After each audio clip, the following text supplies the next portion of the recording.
It's just been a godsend. I'm so happy I just can't put it in words. I'm serious. Thank God for the surgery. I mean, that's all I can think. I'm a very happy person. I have no pain. Most everybody is, you know, they said they're so surprised how well I'm doing. I definitely recommend it. Even I'm surprised at how well I'm doing. I can do normal things like normal people and not have pain. It really has saved my life, and that's no joke. These are the stories of 7 men and women who almost lost their lives to back pain. If you're suffering, you will find their stories all too familiar. If you're searching for relief, you will find hope.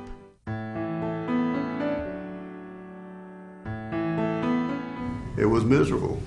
I'm telling you, there is no pain like back pain, and until someone has suffered through it, they don't know. The pain was really bad. I've come in the afternoon, sat down on the couch and just cried. I could sit in a restaurant and feel nauseated because of the pain. I finally got to the point where I said, if I gotta live like this, there's no point in it. There were times I just wanted to lay down and die and get it over with. It was that bad. The thoughts that go through your mind, if it wasn't for your family and the loved ones that are counting on you. You get to the point where you want to take your own life. You hurt so bad. They're very scary thoughts that go through your mind.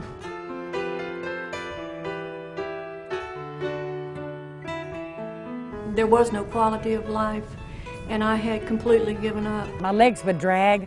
Sometimes they wouldn't cooperate. I'd go to move and expect that leg to move, and it wouldn't move, and I'd fall. I was constantly falling. I couldn't walk 5 minutes without sitting down. And the pain is overwhelming. When you can't, as an adult, you can't tie your shoes, you can't do any of the daily routines as a mother, as a wife, as a working member of society. It's horrific. I couldn't sleep at night. The pain in my legs and my back was so bad. I would go to work and be so depressed and so tired. Every chance I got, I just cried. You sit back on the sidelines and you watch everybody else do the things that you used to do and you want to do, but you can't. I was out of work. I had to leave. It was an extreme hardship on our family for my salary to be absent. Without your money coming in that you're used to pay your bills, if you don't have that second income coming in, you start to hurt. I cannot stress enough. I was totally incapacitated. My children could not count on me. I hurt so bad there at the last that I just couldn't hardly go. I felt like I didn't have a future before, honestly. I couldn't hardly walk, I couldn't hardly move.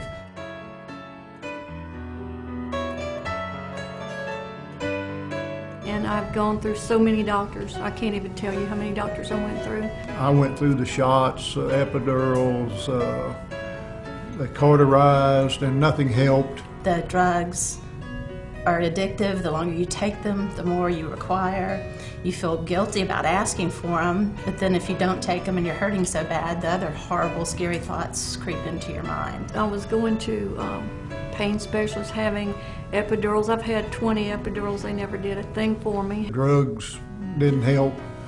I fought it for about 6 years.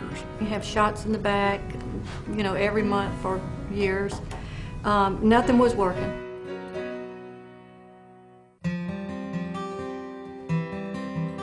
So when I came to Dr. Canale, I saw his assistant first, and she looked at the MRI and said, "Oh, yeah, you have ruptured disc. We can fix this. We can fix this." And I began to cry. At about 6 months post-op, I thought, I don't have pain anymore. And it was such an amazing realization to me that the pain was gone. Every day it got progressively better. And it's reached a point now, every morning I get up and I walk my little dog 40, 45 minutes around the neighborhood. I have no pain. I haven't taken a pain pill since May the 5th. I have not hurt in my legs and hips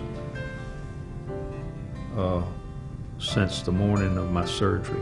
It was around Christmas, and I said, "This is the best Christmas present I've ever had." And she said, "Back surgery?" And I said, "Absolutely, this is the best present I've ever had." I can just about depend on myself. I don't fall. I don't trip. I can lift and bend over. I can touch the ground. I couldn't do that before the surgery. I'm just getting my life back, and I'm just very, very thankful. So I'd have sold our farm, our 10 acres, and had this done if I'd had to, because the way I feel now. It's just, you just don't know the feeling until you've done it. I pick up horses' feet. This horse weighs 1,200 pounds. You know, and I was snatching on that front foot. I couldn't have done that before the surgery, but I can do it now, no problem. My back feels like that when I was 18 years old. I'm not kidding you. I mean, words just can't tell you how I feel. You'd have to go through it to realize it. I love an active lifestyle. I love to play with my grandchildren. Now, I don't have the pain that I had previously, and I can do the things that I love to do.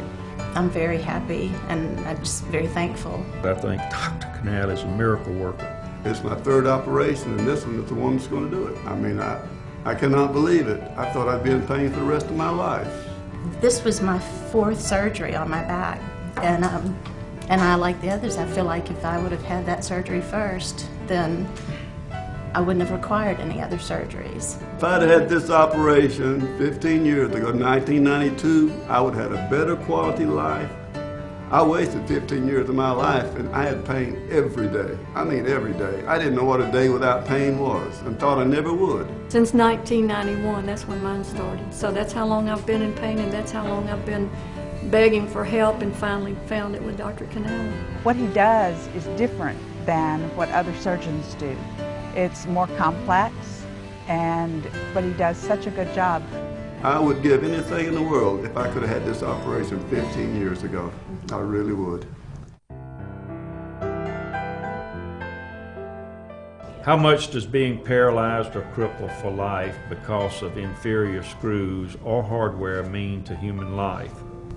Dr. Canale's assistant told me if I didn't get something done in a year, I'd be in a wheelchair. And then when you find a doctor to do the surgery, then they say, well, he's using too costly.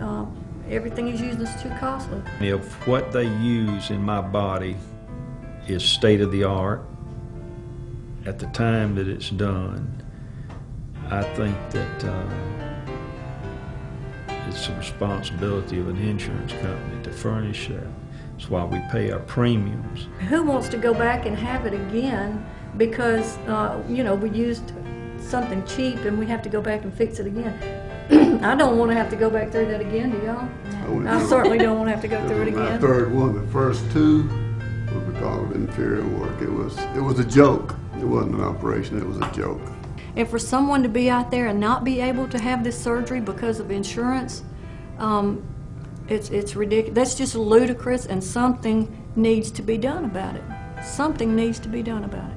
It's very disheartening and discouraging to know where I've been and what I've been through, that someone else would have to go through this with not having a viable answer when it is available. If we can get it done for other people, it needs to be done. We pay for insurance just so that they will be there for us when we need them. That's what insurance is about. All I know is that human beings deserve the best quality health care that they can get.